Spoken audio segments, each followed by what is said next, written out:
สบายดีทุกคนมื้อนี้มาพบกับข้าวเหนียว Family เช่นเคยมื้อนี้พวกเราจะพาทุกคนไปเฮ็ดไส้อั่วเลือดขวยซึ่งจะเป็นแนวด้านนั้นพวกเราไปเบิ่งพร้อมกันเลย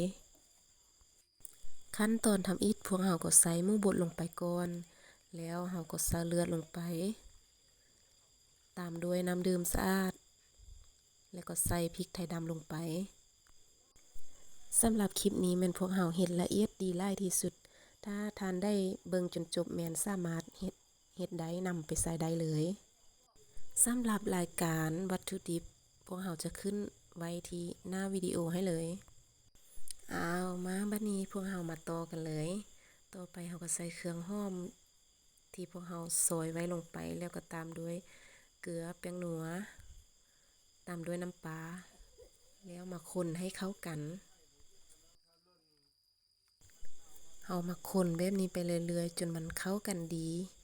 แล้วหลังจากนั้นเราก็จะเอาไปหายใส่ในไส้หมูที่พวกเรา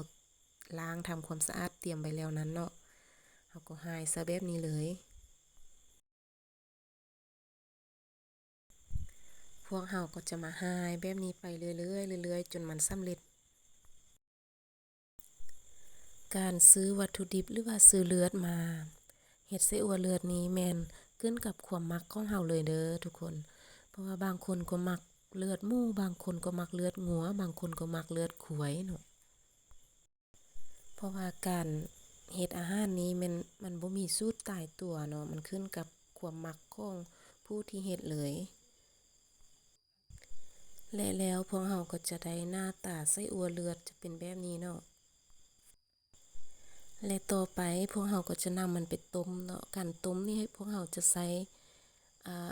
ไฟอ่อนแล้วก็น้ำที่ยังอุ่นอยู่บ่ให้น้ำร้อนเนาะเพราะว่ามันจะเฮ็ดให้ไส้มันแตกเวลาต้มตอนทำอิฐพวกเราจะเฮ็ดไฟอ่อนแล้วก็ตามด้วยไฟกลางแล้วก็แห้งขึ้นมาแล้วเราก็จะมายามเบิ่งแบบนี้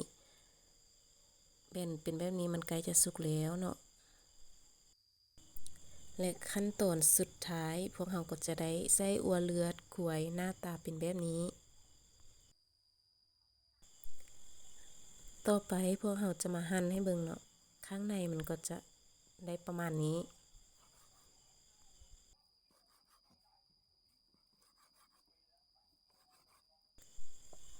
และพวกเราก็จะเอาไปกินกับมักเผ็ดป่นเนาะแซ่บเด้อทุกคน